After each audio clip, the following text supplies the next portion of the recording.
The idea of putting full ice wheels onto a car and driving it along, it's a bit crazy, really, and exciting. Taking the idea of driving on ice to a whole new level, Lexus set out to create the world's first set of working wheels and tyres made out of frozen water, showcasing their belief in the combination of engineering and handcrafted artistry.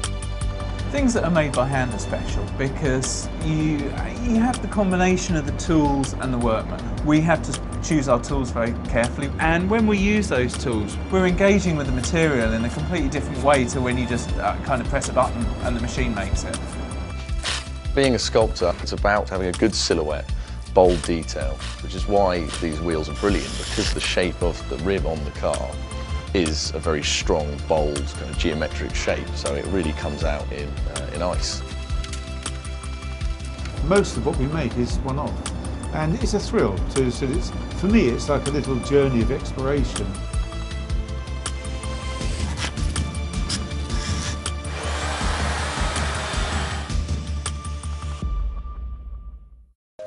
Ice intrinsically doesn't have the sort of properties that you need to be able to support a nearly 2-ton car. So we're looking at different materials and finding which one will be appropriate to hide and sandwich in between 2 layers of ice and take the actual structural load, while from a visual sense the ice will still be on show. The process of research, design and testing took the team of engineers and ice sculptors 3 months. The planning stage is very crucial. I feel I need to know really what I'm doing so that when I'm making it, I feel really confident that everything's going to slot together and fit. And at the same time that you're trying to get those sort of technical details right, you're also trying to make something beautiful. To start with, we get a digital design of the wheel itself. After that, we then need to dissect this model and figure out where the certain components that we're actually manufacturing are going to be.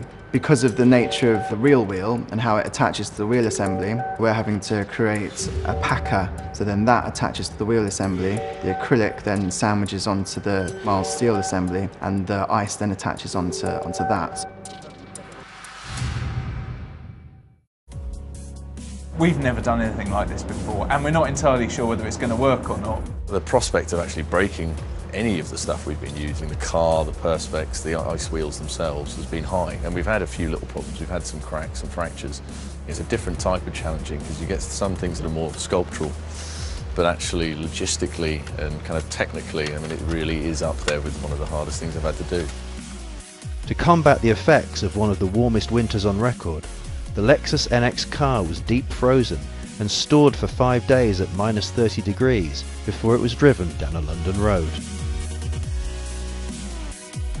LEDs fitted inside the ice wheels added an extra dimension to the finished look.